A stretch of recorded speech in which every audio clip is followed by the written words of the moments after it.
자, 안녕하십니까? 저번 시간에 우리가 이제 조선의 건국 그리고 근세 사회의 성격에 대해 살펴봤는데요. 오늘은 태조부터 성종까지 조선의 정치 체제 정비 과정에 대해서 살펴보도록 하겠습니다. 자, 먼저 태조 이성계의 업적을 먼저 보겠습니다.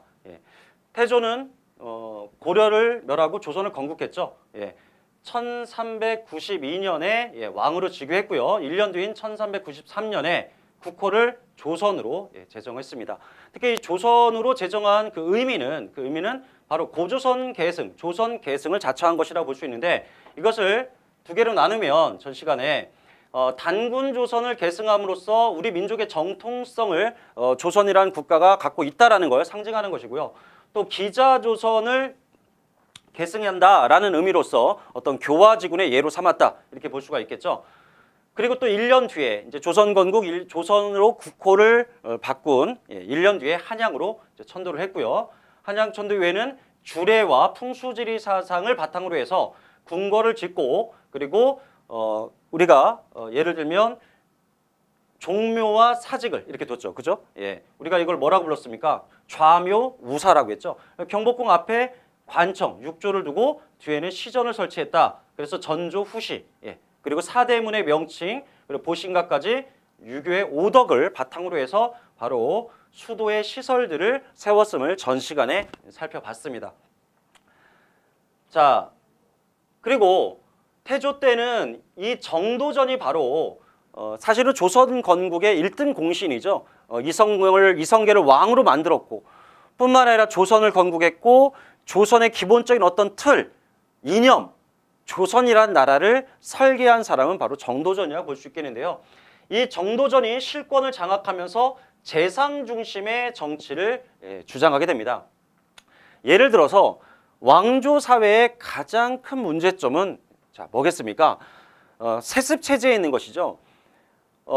세자가 다음에 왕위를 이어야 될 세자가 좀 어리석거나 조금 포악한 성정을 갖고 있다거나, 이런 경우에는 당연히 국가가 심각한 위기에 처할 수 있습니다. 따라서 정치적으로 그 실력과 인성이 검증된 재상이 실권을 가지고 위로는 왕을 보필하고 아래로는 백관들을 통제해 나가는 바로 재상 중심의 정치를 정도전은 주장을 하게 됩니다. 따라서 재상주의 정치는 신권을 강조하는 것이죠. 따라서 왕권 강화를 시도했던 인물들에게 좀 맞지 않았을 겁니다. 따라서 이 조선 건국의 1등 공신은 정도전 말고 또 한 명이 있죠. 바로 이성계의 5째 아들이었던 이방원입니다. 훗날 태종이죠. 그래서 이방원은 강력한 왕권 중심의 어떤 국가 체제를 원했고, 정도전은 신권 중심의 사회를 원했기 때문에 이 둘 사이에는 사이가 좋을 수가 없었습니다. 이 과정에서 이제 1차 왕자의 난이라는 게 일어나게 되는데, 그것은 좀 이따가 살펴보도록 하겠습니다. 자, 태조 이성계에 의한 국가 초기, 건국 초기의 이념을 일단 보시게 되면은, 자, 첫째, 숭유 억불 정책이다. 둘째, 농업을 중시하고 상업을 억제한다. 그리고 외교적으로는 명나라와는 사대를 하고, 명나라는 위로는 섬기고, 이웃인 여진과 일본하고는 교린을 하겠다라고 하는 정책, 이거 전 시간에 살펴봤습니다. 자, 그리고 지방제도의 정비가 이루어지게 되는데, 이성계 태조 때는 속현과 고려시대 향소부곡이 폐지되면서 일반 군현이 증가하게 된 것이죠. 그래서 전체적으로 양인의 수가 크게 증가했다라고 이것도 전 시간에 살펴봤습니다. 자, 또한 군제 개편이 이루어지면서 의흥 3군부라는 게 설치가 되는데요. 원래 고려시대의 군권과 군정 업무를 담당하는 곳은 도병마사입니다. 따라서 도평의사사, 이 고려 말의 도평의사사가 갖고 있던 바로 군권과 그리고 군정 업무를 전담하는 기관으로 의흥 3군부를 설치하게 됩니다. 우리는 흔히 3군부라고 얘기를 하죠. 3군부. 나중에는 오위 도총부로 그 기능이 넘어가게 됐고요. 3군부가 나중에 이제 다시 등장하게 되는 건 흥선대원군 때 비변사의 기능을 의정부와 3군부로 다시 분산시킬 때 그때 한번 등장하게 되죠. 자, 어쨌든 태조에 의한 정책들, 국가의 기본 전략, 정책이 마련되었고 그다음에 속현과 향소부국이 폐지되면서 양인의 수가 증가하게 됐고 그리고 군제를 개편하면서 의용3군부가 최고의 군정기관으로 등장하게 됐다는 겁니다. 자, 또 나라가 건국됐으니 나라를 통치할 수 있는 어떤 이념을 바탕으로 법전이라는 게 이제 등장을 하겠죠. 그래서 정도전에 의해서 먼저 조선 경국전이 편찬되는데요. 조선 건국 이후 편찬된 최초의 법전이라고 볼 수 있겠습니다. 물론 이 조선 경국전은 이 경제육전과 좀 비교를 하셔야 됩니다. 정도전에 의한 조선 경국전은 큰 틀에서 앞으로 조선이라는 나라가 어떠한 이념을 가지고 어떠한 국가를 어떠한 사회를 지향해 나갈 것인지에 대해서 큰 틀에서의 이념을 밝힌 어떤 책이라고 볼 수가 있고요. 경제육전은 훗날 우리가 소육전, 이제 원육전으로 다시 개편이 되는데요. 바로 조선이라는 나라를 어떻게 구체적으로 이끌어 나갈 것인지에 대한 어떤 관청들, 그리고 그 관청들이 담당해야 될 어떤 기능과 그 권한에 대해서 매우 구체화된 법전이라고 할 수 있겠습니다. 따라서 훗날 조선의 대표 법전인 경국대전이 있다라고 한다면 이 경국대전의 모델이 되는 법전은 바로 경제육전이라고 할 수 있겠습니다. 그러니까 조선 경국전은 나라의 큰 틀에서의 통치 이념이었다면 경제육전은 관제의 기능과 역할과 권한을 마련한 어떤 국가를 통치할 수 있는 구체적인 어떤 기능을 명시한 법전이다. 그래서 이것이 경국대전에 영향을 미쳤다. 이렇게 정리하셔야 됩니다. 자, 두 번째 왕인 정종. 정종의 즉위 과정을 잠깐 보시면요. 아까 태조 이성계 때 정도전이 재상 중심의 정치를 주장하면서 이방원과 대립을 했습니다. 그죠? 이방원과 강력한 왕권 중심의 국가를 원했었죠. 그래서 태조 때는 두 명의 이제 왕후가 있었는데 하나는 신의 왕후 한씨와 두 번째 후궁이죠. 자, 신덕 왕후 강씨가 있었는데 이제 첫째 부인 신의 왕후 한씨에게는 형제들이 6명 있어요. 그 중에 5번째가 바로 이방원이죠. 그리고 신덕 왕후한테는 2명의 아들이 있는데 이제 그 중에 막내가 방석이에요. 자, 이 방석이 바로 세자로 책봉됩니다. 바로 정도전의 의중이었죠. 그래서 이 정도전이 태조 이성계와 함께 방석을 세자로 책봉하게 되자 당연히 이 신의 왕후의 이 아들들이 반발하게 된 것이죠. 그게 1차의 왕자의 난입니다. 이 1차 왕자의 난 때 결국 방석이 제거되고 정도전이 제거가 됐죠. 따라서 실권을 이방원이 잡게 됐는데 이방원이 중심이 돼서 난리를 일으켰으니까요. 하지만 이제 태조 이성계는 둘째인 방과에게, 정종이 방과입니다. 방과에게 왕위를 물려주고 떠난 거죠. 그래서 두 번째 왕이 정종입니다. 하지만 정종은 실권을 갖고 있는 게 아니라 실제 실권을 갖고 있는 건 이방원입니다. 자, 이때 이방원의 바로 위에 있는 형 중에 방간이 있어요. 방간. 이 방간이 그 개국공신의 한 명이었던 박포와 손을 잡고 이방원을 제거하고 조선의 실권을 장악하기 위해서 또 한 번의 난을 일으키는데 그게 2차 왕자의 난입니다.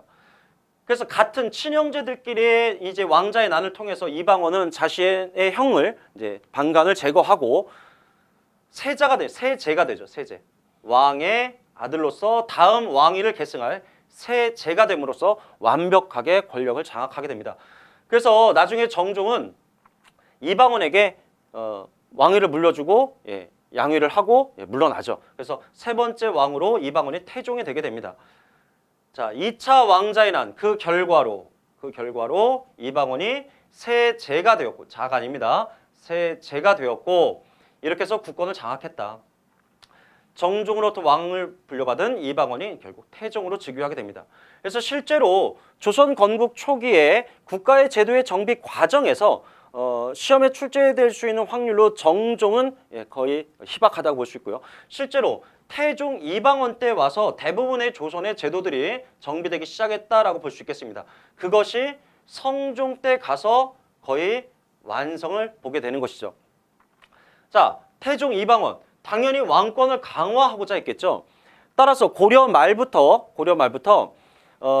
이 재상을 중심으로 장악돼 있었던 바로 왕권을 제한했었던 이 도평의사사를 결국 폐지합니다. 그래서 도평의사사가 갖고 있었던 여러 개의 기능들을 새로운 관청들을 만듦으로써 그 권한을 분산시키는 것이죠. 예, 한 곳에 권력을 몰아주는 게 아니라 도평의사사의 권력을 다른 기관을 통해서 분산시키고 도평의사사는 폐지했다. 궁극적인 목적은 바로 그렇게 함으로써 왕권을 강화하고자 했던 것이죠. 자, 의정부가 국가의 중대사를 논의하는 어떤 심의, 의결기관으로서, 육조가 실무 행정기관, 그리고 승정원은 왕의 어떤 비서실로서 왕명 출납 기능을, 그리고 대간, 예, 여기서의 대간은 보통 사원부와 사관을 얘기하죠. 특히 중서문화성에 소속돼 있던 낭사를 독립시킴으로써 이 태종 이방원 때는 사간원이 설치가 됩니다. 그래서 사간원에서는 간쟁을 주로 하면서 고위 관료와 왕권을 견제하는 그런 역할을 했지만 이 태종 이방원 때의 사간원은 주로 고위 관료들을 견제하는 기능이 더 강했기 때문에 왕권 강화 목적에서 처음에는 설치가 됐다. 이렇게 이해하셔야 됩니다. 자, 이제 가장 중요한 바로 이방원의 정책 중에 가장 중요한 게 바로 육조 직계제입니다. 조선의 중앙 정치의 과정을 보면 첫째, 의정부 중심의 의정부 서사제가 있고요. 하나는 육조 직계제가 있죠. 자, 이것은 반드시 이해를 하고 넘어가셔야 됩니다. 기본적으로 나라의 통치하는 왕입니다. 그리고 그 밑에 영의정, 좌의정, 우의정에 의한 삼정승에 의한 심의회의기관인 의정부가 있고요. 그리고 의정부 밑에 실무행정기관인 육조가 있습니다. 자, 의정부 서사제 하에서는 의정부가 다양한 국가 정책과 관련된 안건을 심의하고 의결한 후에 왕에게 건의를 합니다. 자, 그럼 왕이 최종적으로 가부를 결정해서 명령을 내리게 되면은 의정부가 육조를 통해서 그 업무를 지시하게 되죠. 그럼 육조는 그 업무의 결과를 의정부에게 보고를 하게 되고 의정부의 삼정승들이 다시 왕에게 보고하는, 그래서 중앙의 이 의정부를 중심으로 이루어지는 체제라고 볼 수 있습니다. 자, 이때는 왕권과 신권이 조화를 이루는 제도다. 또는 왕권보다는 오히려 신권 쪽에 조금 더 무게가 있는 그러한 제도다. 이렇게 볼 수가 있고요. 반면에 육조 직계제. 자, 육조 직계제는 왕권을 강화하려 했던 태종과 훗날 계유정난을 통해서 권력을 잡은 왕권을 찬탈한 이 세조, 이 두 명의 왕이 실시했던 대표적인 제도인데요. 의정부가 있긴 하지만 의정부가 아무런 역할을 하지 못하고요.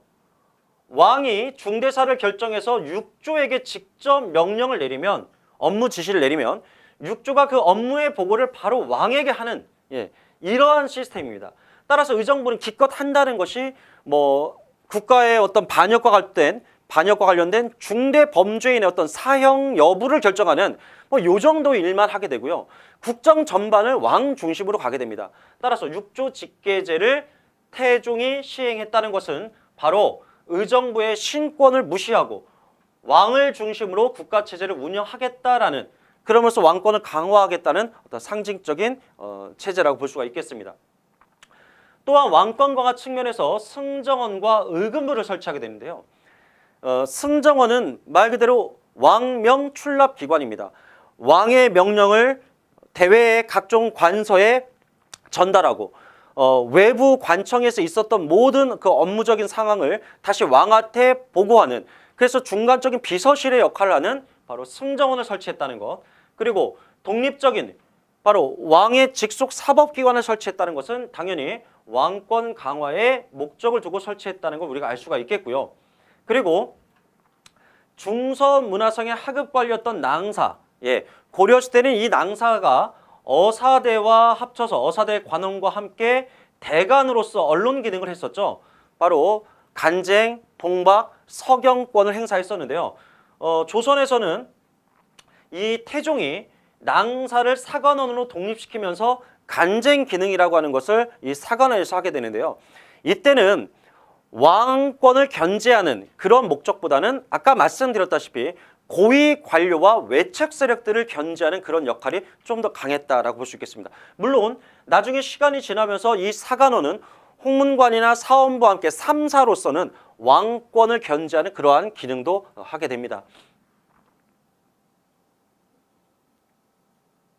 자, 그리고 태종 같은 경우는 스스로 왕이 될 수가 있었던 것이 자신이 고려 말부터 개인적 사병들을 많이 거느리고 있었기 때문에 1차 왕자의 난으로 정도전을 제거할 수가 있었고 2차 왕자의 난에서 자신의 형이었던 방간과 박포 세력을 제거할 수가 있었죠.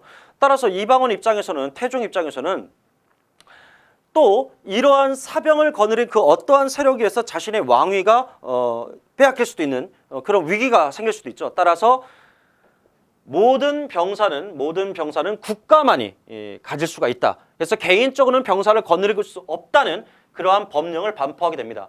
따라서 사병이 폐지하게 된 것이죠. 사병을 폐지한다는 것은 병권을 국왕만이 장악할 수 있다는 것이고 이것은 바로 왕권의 강화에 결정적 기여를 할 수 있다라고 볼 수 있겠습니다. 자, 그리고 신문고, 많이 들어보셨죠? 자, 억울한 일이 있을 때 북을 치라는 것이죠. 그 북이 이제 신문고인데, 자, 이 신문고는 처음에 이걸 담당했던 곳이 이제 의금부입니다. 자, 의금부에서 이제 신문고를 담당했었는데 별 효과는 없습니다. 왜냐? 이것이 효과가 없었던 뭐 여러 가지 이유가 있지만 그 중에 첫 번째가 조선에는 그 부민고소 금지법이라는 게 있어요.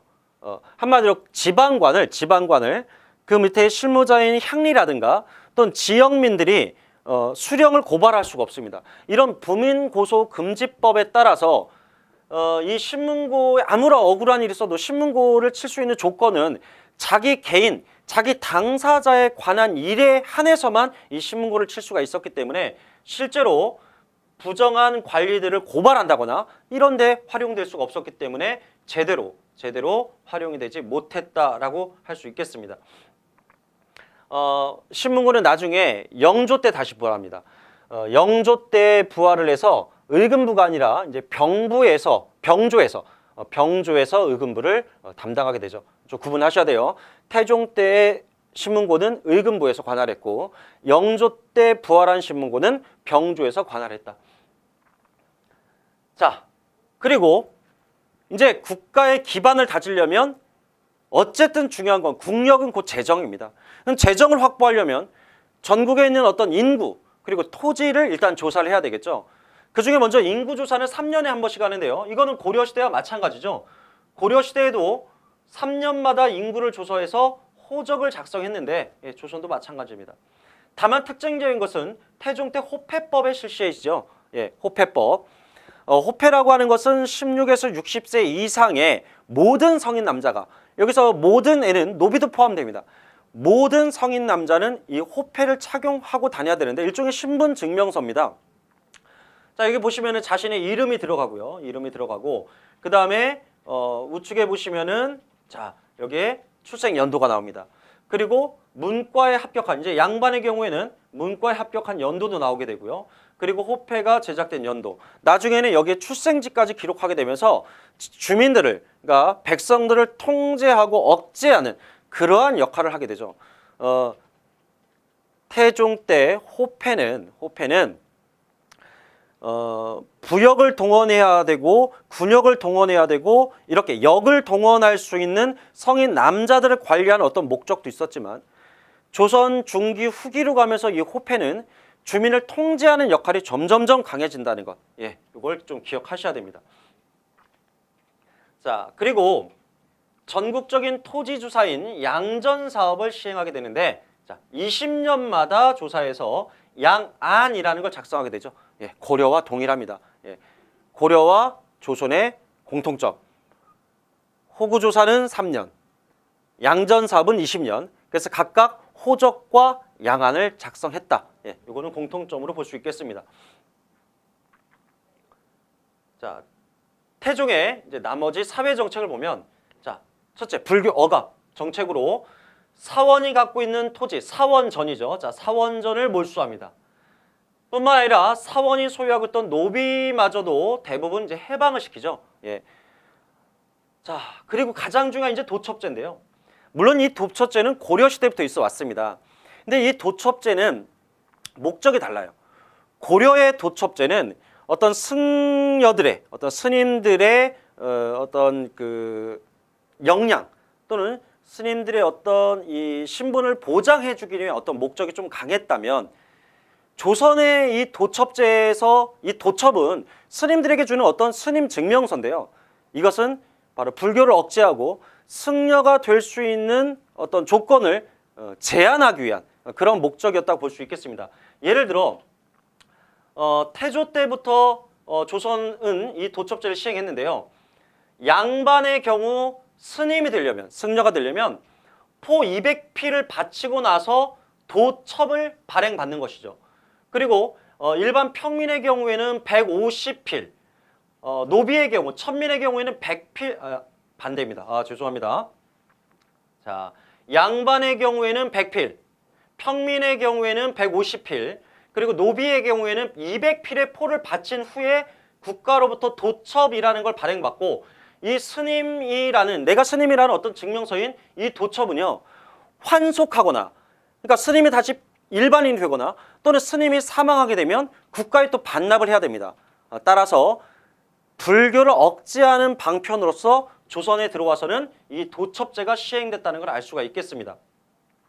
그리고 이 도첩제는 나중에 성종 때, 성종 때 아예 폐지가 되죠. 도첩제가 폐지됐다는 건 그러면 이 불교를 억제하는 정책이 완화됐느냐? 그렇지 않습니다. 성종 때 도첩제가 폐지됐다는 건 이제 합법적으로 승려가 될 수 있는 방법이 없어졌다. 따라서 그 이후의 승려는 모두 불법인 거죠. 따라서 강력한, 오히려 성종 때는 도첩제가 폐지되면서 강력한 불교 억제 정책이 시행이 됐다. 이렇게 볼 수 있습니다. 자, 제가금지법. 성리학사입니다. 성리학적 이념을 바탕으로 세워진 국가죠. 따라서 과부는 재혼을 할 수가 없습니다. 만약에 재가를 한 후에 자식을 낳게 되면 이 자식들은 아예 과거에 응시할 수도 없고 관직에 진출도 할 수가 없습니다. 그럼 이 과부의 재가가 허용된 시점은 언제냐? 가보개혁입니다. 가보개혁. 조선 말기 1894년 바로 제1차 가보개혁 때 가서야 재가가 허용이 되죠. 이렇게 과부의 재가를 금지했기 때문에 아까 그 과전법에 따라서 관료의 유족, 특히 이 과부에게 주었던 토지, 바로 수신전이라는 걸 지급을 했던 것이죠. 두 번째, 서얼 차대법. 서얼을 차별한다는 얘기죠. 바로 서얼에게는 문과 응시가 제한됩니다. 문과 응시가. 그래서 나중에 이 서얼들 같은 경우는 왕에게 자신들의 차별을 없애줄 것을 요청하는 소청 또는 통청운동이라는 걸 벌이게 되는데, 그래서 이제 정조 때 같은 경우는 이 서얼 출신의 일부, 뭐 박제가라든가 유독공, 이덕무, 뭐 이런 서얼 출신의 사람들이 아주 잠시 규장각의 검서관으로 등용된 적이 있죠. 그리고 나중에 철종 때 가게 되면은 이런 서얼에 관한 차대가 사라집니다. 그걸 우리가 서얼 허통이라고 부르게 되는데, 그건 조선 후기에 가서고요. 어쨌든 태종 때는 서얼을 차대하는 법을 만들어서 조선시대 내내 그게 유지가 됐습니다. 자, 노비 변정 도감. 고려 말에 전민 변정 도감이라는 게 있었죠. 바로 권문세족들이 불법으로 소유했던 토지와 그리고 불법으로 노비가 된 양인들을 다시 환천시켜주기 위한 그러한 제도였는데, 태종 때는, 조선 태종 때는 노비 변정 도감이 바로 왕권 강화 측면에서 양인의 수를 증가시킴으로써 국가 재정을 확보하는 목적에서 이제 단행이 됐습니다. 그래서 수십만의 노비들을 이제 해방하게 됐는데, 그 중에 사원 소속의 노비들이 무려 10만 명이나 양인으로 해방이 됐습니다. 이 노비와 관련해서는 나중에 한번 또 따로 정리하셔야 됩니다. 자, 주자소. 금속 활자와 관련해서 이제 주자, 말 그대로 이제 금속 활자 하나하나를 이제 주조하는 그러한 관청이 이제 설치가 됐는데요. 그래서 태종 때는 개미자라고 하는 주자가 만들어집니다. 자, 이것은 서양에 우리가 이제 서양을 얘기할 때 구텐베르크가 최초의 인쇄기를 이제 발명했다라고 하는데 이 구텐베르크가 발행한 활자보다 50년이 좀 앞섰다라고 하고요. 이것을 가지고 17사찬 고금 통요라는 걸 이제 인쇄하게 되는데 이 책에 대해서는 뭐 구체적으로 알 필요는 없지만 뭐 간단히 소개한다면 원나라에서 제작된 그러니까 중국의 사마천의 사기 있죠. 그 사마천의 사기 이후에 편찬된 17개의 역사책이 있어요. 그 17개의 역사책에 대한 어떤 해설서다. 그래서 뭐 굳이 한 단어로 표현한다면 사서에 대한 어떤 평을 하고 있는 하나의 책이다. 그래서 뭐 사평서다. 뭐 이렇게 얘기하기도 합니다. 별로 의미가 없고요. 자, 그리고 중요한 것은 이제 이성계가 죽고 태조가 죽고 이제 태조실록을 편찬하게 되는데 바로 이 태조실록이 이 개미자에 의해서 주조가 됐다는 것, 인쇄가 됐다는 것, 이게 좀 의미가 있다고 할 수 있겠습니다. 세종 때는 이제 갑인자죠. 태종 때는 개미자, 세종 때는 갑인자. 자, 그리고 한양으로 재천도를 했다. 아까 한양천도가 태조 때 이루어졌잖아요. 그죠? 태조 때 한양천도가 이루어졌다면 두 번째 왕이었던 정종 때 이제 1차 왕자의 난이 일어났고 이 1차 왕자의 난의 결과로서 정종이 즉위를 했는데 정종은 이러한 혼란기에 개경으로 다시 수도를 옮겼습니다. 개경으로. 그래서 다시 태종 때는 한양으로 다시 돌아온 것이죠. 창덕궁을 만들었고 그다음에 원육전과 소육전, 바로 경제육전을 다시 원육전과 소육전으로 간행을 했고요. 현존하는 동양에서 가장 오래된 세계 지도라는 혼일강리 역대 국도 지도를 제작했다. 뭐 나머지는 한번 보시면 됩니다. 특히 이 부분과 관련해서는 나중에 근세 문화, 근세 문화사를 할 때 또 한 번 나오기 때문에 그냥 기타, 그러니까 태종 이방원의 다양한 정책들이 있었고 그 나머지로서 그냥 한번 읽어보시면 될 것 같습니다. 자, 이제 정리하면 태종의 정책이 대단히 중요한데 태종의 정책 중에 가장 중요한 것이 첫째, 도평의사사를 폐지했다. 그래서 다양한 관청의 그 권한을 분산시켰다는 것이고요. 두 번째는 바로 육조 직계제를 시행하면서 왕권을 강화했다는 것. 그리고 사병을 혁파했다거나 그리고 호패제를 시행한다거나 자, 이러한 것들이 모두 왕권 강화와 관련이 있는 정책들이라는 것 그렇게 이해하시면 좋겠습니다.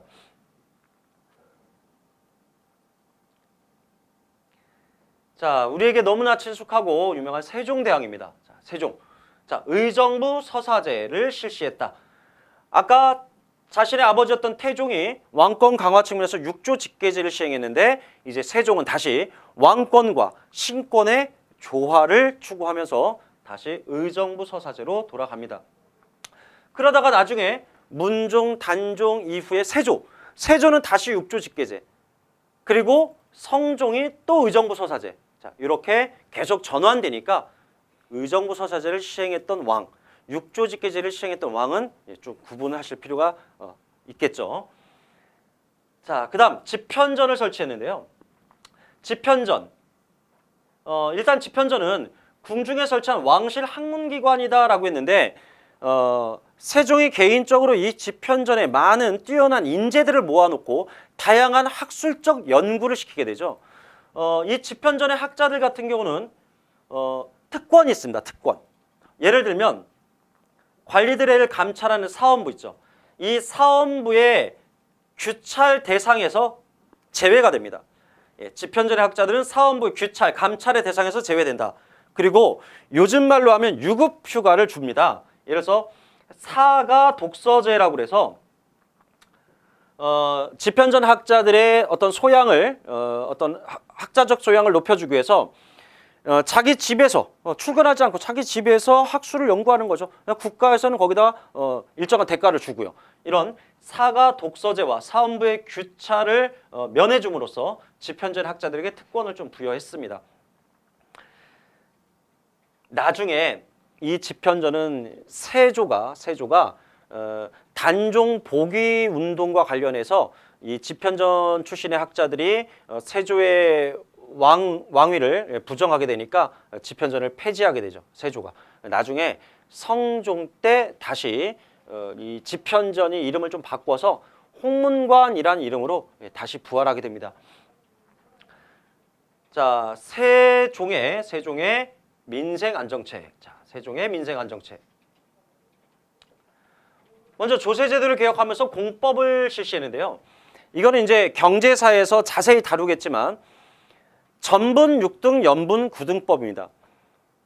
그냥 막연히 대략 10분의 1 정도의 세금을 걷겠다. 이게 아니라 토지의 비옥도에 따라서 토지를 6등급으로 나누고요. 이게 전분 6등입니다.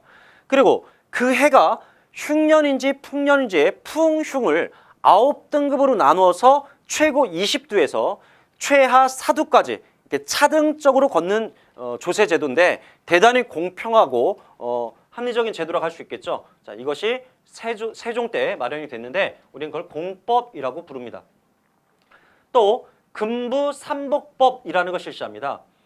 예, 사형과 관련된 인간의 목숨과 관련된 재판이니까 신중을 기해야 되겠죠. 그래서 3번까지 3심으로 할 수 있다.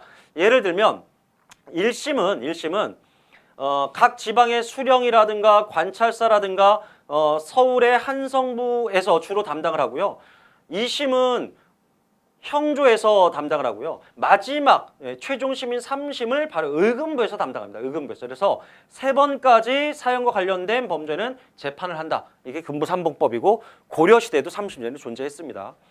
자, 태형을 폐지했죠. 자, 하지만 일시적입니다. 그래서 태형은 다시 부활했고요. 나중에 갑오개혁 때 다시 태형이 폐지가 됩니다. 물론 일제강점기 때 1910년에 다시 일본에 의해서 조선 태형령이라는 게 다시 부활하기도 하죠. 그리고 노비에 대한 주인의 사적인 사형을 금지했다. 인권을 대단히 중시했다는 것을 우리가 알 수 있겠네요. 자, 그리고 인재를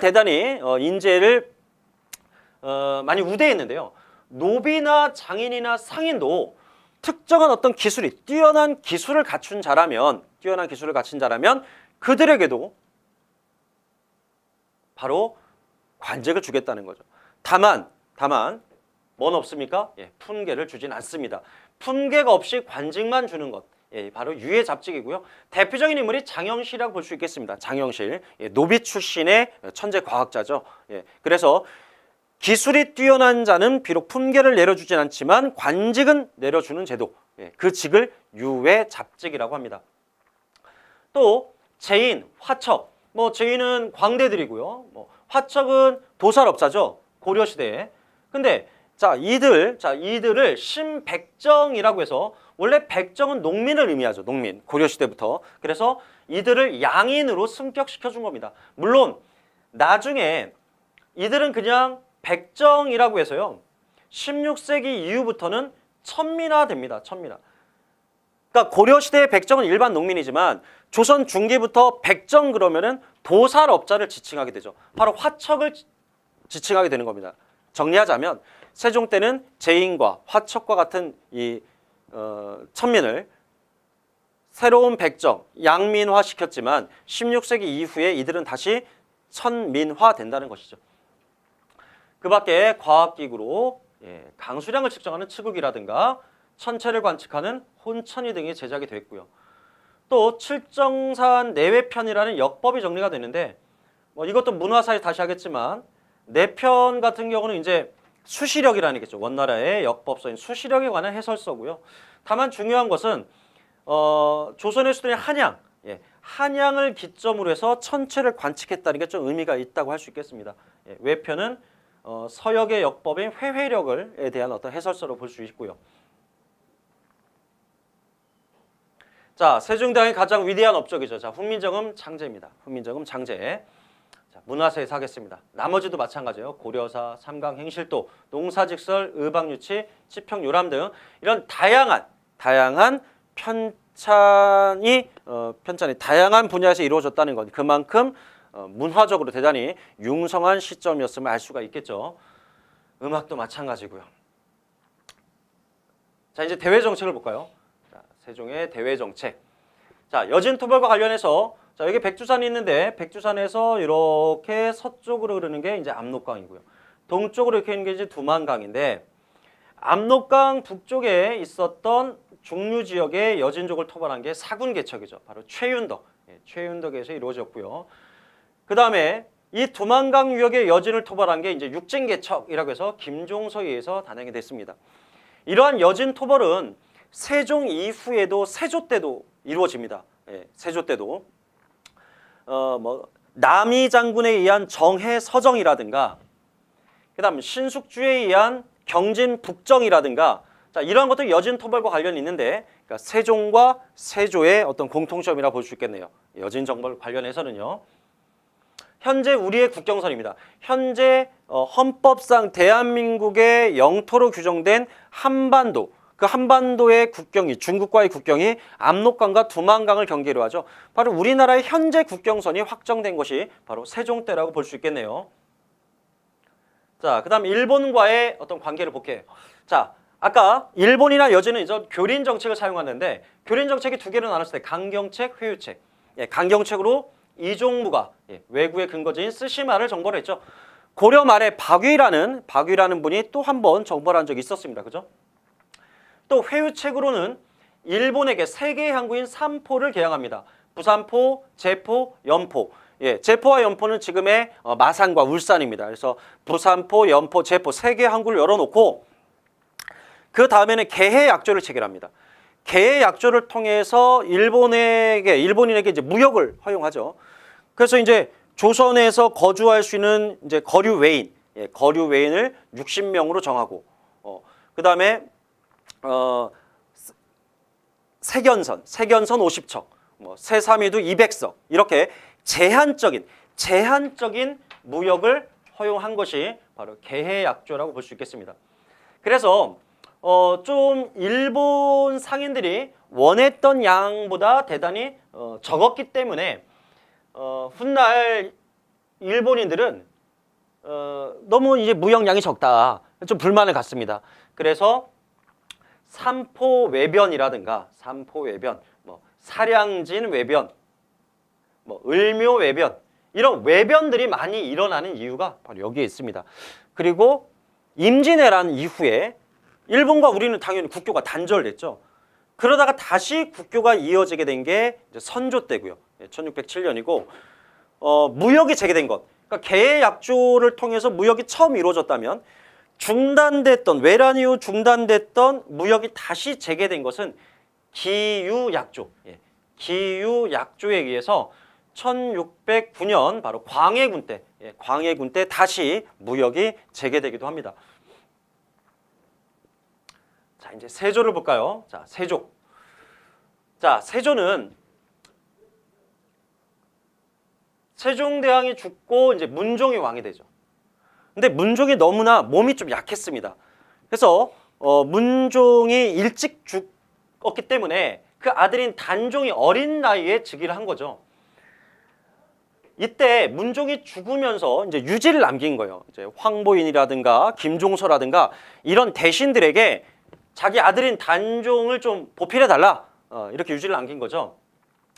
그러다 보니까 이런 김종서와 황보인 등에 의해서 대단히 이제 말 그대로 권력이 어린 왕인 단종보다 이런 대신 중심으로 가게 된 거죠. 여기에 세종의 아들이었던 수양대군이 불만을 품은 거예요. 그래서 수양대군이 정난을 일으킨 거죠. 그게 개유정난이에요. 그러니까 개유정난으로 왕위를 찬탈한 거죠. 조카인 단종을 폐위하고 왕권을 잡은 겁니다. 자, 이렇게 권력을 잡은 세조는 당연히 왕권을 강화하는 정책을 사용했겠죠. 태종과 유사합니다. 그렇기 때문에 의정부 서사제를 다시 폐지하고 육조 직계제를 부활하게 됩니다. 또한 이 무렵 세조 때부터 훈구 세력들이 이제 하나의 정치 세력으로서 조직화되는데요. 그럼 이 훈구 세력들이 어떻게 형성이 되느냐? 첫째, 세조가 왕위를 찬탈하게 되는 사건, 바로 개유정난. 개유정난 때 공을 세운 정난공신, 그리고 세조를 왕위로 옹립한 좌익공신, 그리고 나중에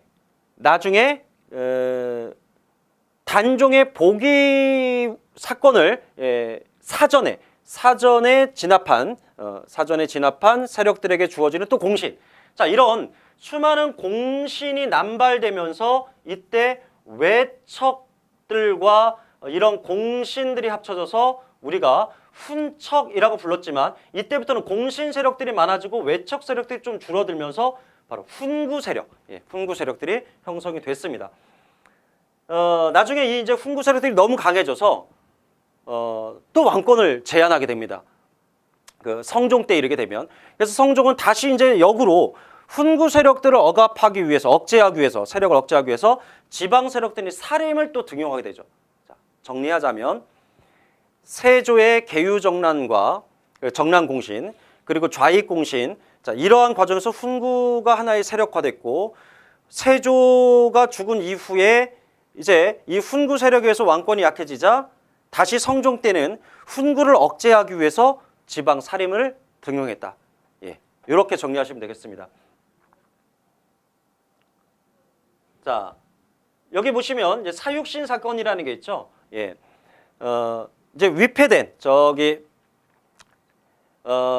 단종이 청룡포라고 하는 곳에 이제 유폐가 되어 있죠. 그래서 이 단종을 다시 복위하고자 하는 운동이 일어나는데 그것을 주도했던 사람들이 바로 집현전 학자들이에요. 그래서 이 집현전 학자들 중에서 단종 복위 사건을 주도한 인물들을 이제 죽였죠. 예, 그게 바로 사육신이고요. 이 사건을 사육신 사건이라고 합니다. 물론 여기엔 또 생육신이라고 있어요. 생육신. 이거와 관련해서 아예 세조를 왕으로 인정하지 않고 지방으로 떠난 신하들, 예, 생육신이 있죠. 김시습 같은 사람들이 있는데 이것이 바로 이제 세조가 왕위를 찬탈하고 왕권을 강화하는 과정에서 세조와 대립했던 세력들을 제거하고 또 자신의 측근 세력들을 강화하는 그 과정에서 있었던 그러한 사건이라고 볼 수 있겠습니다. 자, 이제 직전법이 있는데요. 자, 과전법이 세조 때 직전법으로 바뀐 거죠. 차이점은 뭐냐? 바로 현직 퇴직 관료에게 모두 주었던 게 과전법이라면 직전법은 현직 관료에게만 수조권을 분급하겠다는 거죠. 현직 관료에게만. 왜? 수조권을 분급할 수 있는 토지가 줄어들었기 때문에, 그러니까 부족했기 때문에. 그래서 태종 때는 일시적으로 수조권 분급지를 전국적으로 확대한 적이 있어요. 하지만 세종 때 다시 경기도로 제한을 했고, 그러다 보니까 수조권 분급지가 너무 부족했다. 그래서 세조 때는 직전법으로 바꾼 후에 현직 관료에게만 지급했다는 거죠. 이때 수신전과 휴량전도 폐지가 됐습니다. 자, 그리고 조선의 대표 법전인 경국대전이 바로 이 세조 때부터 편찬이 착수가 됐고요. 나중에 이제 성종 때 완성이 돼서 반포가 됩니다. 자, 여기 보시면 두 개의 난이 있죠. 자, 세조 때 있었던 대표적인 난, 이징옥의 난과 이시의 난인데 약간의 성격이 다릅니다. 이징옥의 난은 세조의 그 왕위 찬탈 자체를 부정한 세종 때부터의 어떤 공신이었던 이징옥에 의해서 이제 난이 일어났고요. 그 다음에 이시의 같은 경우는 세조의 정책 중에 중앙 집권화에 대한 반발, 이게 이제 원인입니다. 왜냐하면 세조는 지방 세력을 억제하기 위해서 유양소를 폐지하게 돼요. 근데 이 유양소라고 하는 것은 지방 양반들의 자치적인 기관으로서 어떤 향촌 자치라고 하는 어떤 지방 살인들의 어떤 철학과 어떤 정책을 상징하는 기관이라고 할 수 있겠죠. 따라서 세조가 유양소를 폐지하게 되자 이런 강력한 어떤 중앙 집권에 반발해서 일어난 난이 이시의 난이다. 근데 역설적이게도 이 이시의 난 이후에 오히려 유양소는 대부분 폐지가 됩니다. 그러니까 유양소 폐지에 반발해서 일어났던 이시의 난 때문에 오히려 유양소는 대부분 혁파가 되죠. 나중에 성종 때 다시 이제 유양소 복위 운동으로 복립 운동, 유양소가 다시 세워지게 되죠. 자, 그리고 세조 때는 보시는 것처럼 경진, 북정, 정해서정. 그러니까 경진령에 북쪽을 정벌했다. 여기서의 북쪽은 두만강유역이에요. 두만강. 정해년에 서쪽을 정벌했다. 이 서쪽은 상대적으로 두만강이 북쪽이라면 백두산을 기점으로 압록강이 서쪽에 있죠. 그래서 북정은 두만강, 서쪽은 압록강인데 둘 다 여진족에 대한 정벌입니다. 여진족에 대한 정벌. 자, 그리고 보법. 자, 보법을 제정했는데 16에서 60세의 군역 대상자인 성인 남자들 중에요. 정군과 보인으로 이렇게 나누는 거죠. 정군은 실제로 병역의 의무를 하기 위해서 군대에 가는 의무병이 바로 정군이고요. 보인은 실제로 군대에 가지 않지만 이 정군들이 군 생활하는 동안에서 필요한 어떤 비용을 뒤에서 조달해주는 그러한 사람들을 보인이라고 합니다. 보통 정군 한 명에 보인 2명을 이렇게 묶어주죠. 그래서 정군 한 명에게 이 보인과 보인 2명이 그 비용을 이렇게 조달해주는 이러한 하나의 시스템이 바로 보법이라고 할 수 있겠습니다. 그래서 대부분의 성인 남자들이 이 보인 아니면 정군에 소속이 됨으로써 군정의 수를 크게 늘리는 결과를 가져오게 됩니다. 또 중앙군으로 이제 5위를 설치하게 되는데요. 그래서 이때 이제 의용산부가 아니라 5위 도총부가 이제 등장하게 돼서 군정을 담당하게 되죠. 또 진관 체제가 실시됩니다. 이 진관 체제는 조선의 지역 방어 체제로서 매우 좀 중요합니다. 진관 체제가 있고 나중에 재승 방략 체제가 있고요. 다시 진관 체제로 이제 복구하는 시점이 있는데 진관 체제가 처음 시행된 것은 세조 때. 각 지역에는 병영 또는 수영이 있어요.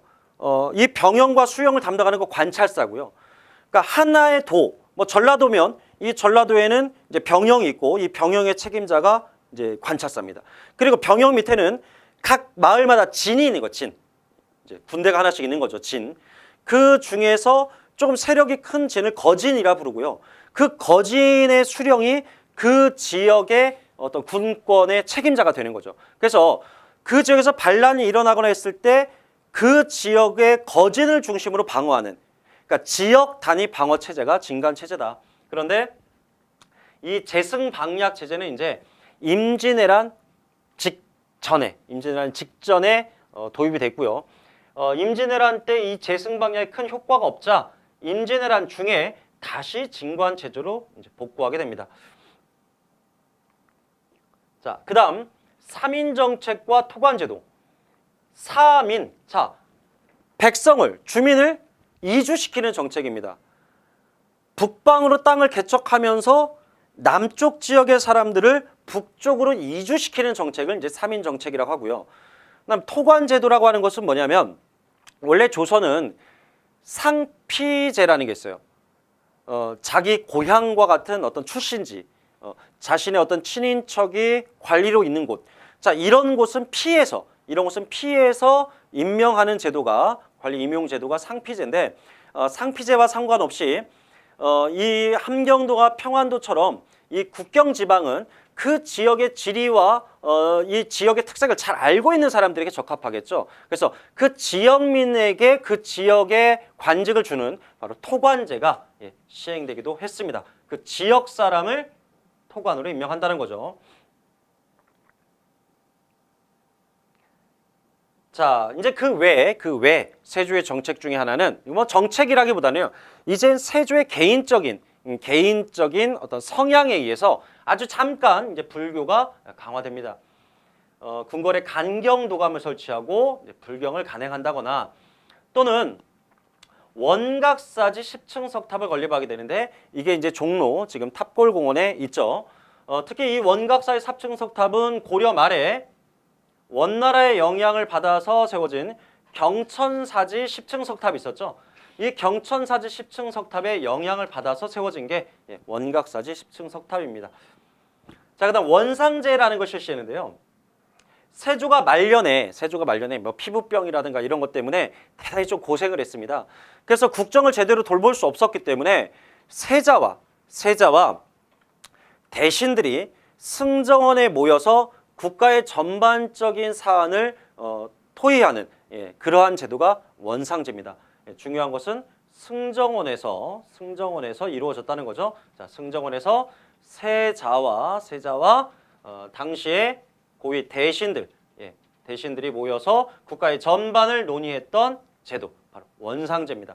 원상제는 항상 세조 이후부터 항상 있었던 게 아니라 원상제는 간혹 가다가 왕이 몸이 안 좋아서 국정을 돌볼 수 없을 때 대리청정을 시킬 수도 있지만 승정원에서 세자와 관리들이 함께 토의함으로써 대신을 국정의 어떤 책임자로서 아직 세자의 능력이 역량이 좀 부족할 때 어떤 쓰는 제도라고 볼 수 있겠습니다. 자, 그다음에 인지를 제작했다. 이건 토지 측량 기구인데요. 이건 세조가 직접 제작한 것이라고 합니다. 상평차, 물가 조절 기관이죠. 고려 시대부터 있어 왔습니다. 팔방 통보 또는 전패라고 하는 것을 유통해야 돼요. 화폐입니다. 다만 이 화폐가 화살촉처럼 생겼습니다. 화살촉처럼. 그래서 이거를 전패라고도 하는데요. 이것은 이제 유사시에 금속이 귀했던 시대니까 유사시에 화폐를 전쟁 물자인 화살촉으로 사용하겠다는 어떤 의도에 의해서 주조가 됐지만 유통에는 실패했습니다. 자, 이제 마지막이네요. 자, 성종 보겠습니다. 태종이 왕권 강화 정책을 했고 세종이 왕권과 신권의 조화를 추구했다. 세조는 다시 개유정난을 통해서 왕권 강화 정책을 추진했다. 이제 성종 때 와서는 다시 왕권과 신권의 조화가 이루어지게 되고 조선의 기본적인 제도가 정비가 마무리가 되는 시점이라고 보시면 되겠습니다. 자, 세조에게는 아들이 이제 의경세자가 있었고요. 해양대군이 있었어요. 근데 첫째인 의경세자가 병으로 일찍 죽죠. 그래서 해양대군이 왕이 됐어요. 이게 예종입니다. 예종. 그런데 이 예종도 병으로 일찍 죽습니다. 그래서 해양대군의 자식이 아니라 의외로 당시 이제 최고의 실권자 중에 하나가 한명회인데 한명회가 이 예종과 그렇게 사이가 좋지 못했습니다.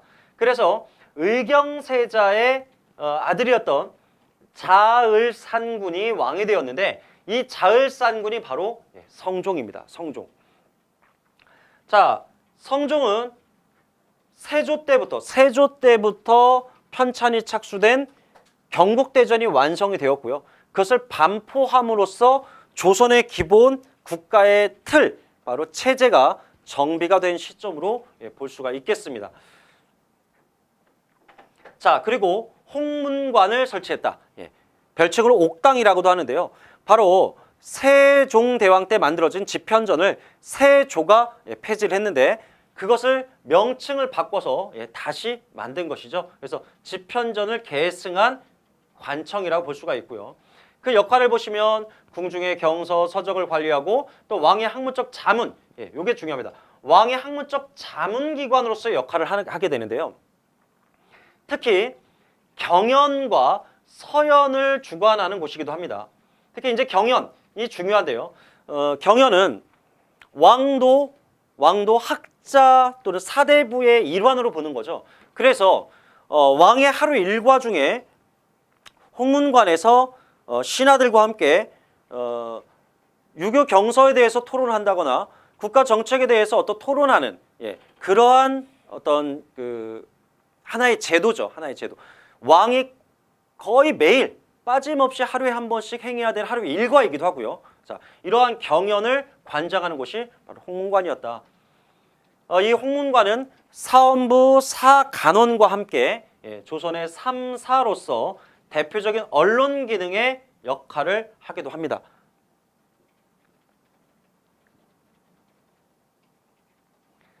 자, 성종은 살인파를 다시 지방 세력인 살림 세력을 등용을 했는데 그 이유가 뭐냐? 아까 말씀드렸죠. 세조 때 비대해진 그 세력이 비대해진 바로 훈구 세력들입니다. 이 훈구 세력들을 억제하기 위해서 김종직을 필두로 하는 살림 세력을 중앙 정치에 진출시킨 것이죠.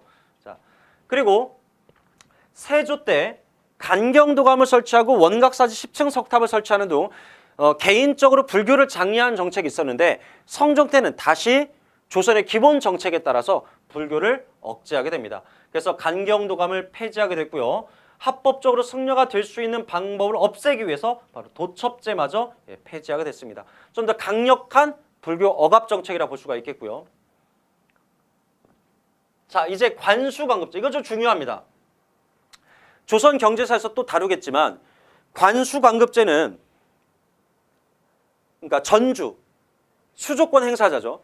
수조권 행사자인 관리들이 백성들을 억압하거나 또 수탈을 좀 방지하기 위해서, 왜냐하면 수조권 행사권을 갖고 있는 이 관리들은 법적인 10분의 1보다 더 많은 수조를 행할 수가 있겠죠. 그래서 백성들이 좀 피폐해지자 국가가 수조권을 행사해서 조를 걷어들인 다음에 다시 이것을 관리에게 주는 방식입니다.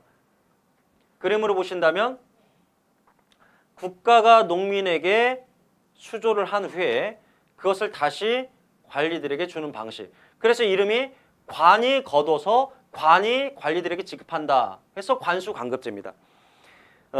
따라서 관수관급제가 실시됐다는 건 이제 전주 전객제가 사라졌다, 소멸했다라고 볼 수 있겠죠. 왜냐하면 전주가 수조권자고 전객이 수조권자에게 자기가 생산량의 일부를 바치는 바로 사람을 전객이라고 하는데, 국가가 이제 일괄적으로 수조권 행사하니까 전주 전객제는 소멸됐다 이렇게 말할 수 있겠죠. 자, 그다음 성종 때 이제 편찬 사업이 나왔는데요. 자, 이것도 마찬가지입니다. 이런 것이 성종 때 편찬이 됐구나. 요 정도만 일단 알아두시고요. 이거와 관련해서는 문화사에서 다루도록 하겠습니다.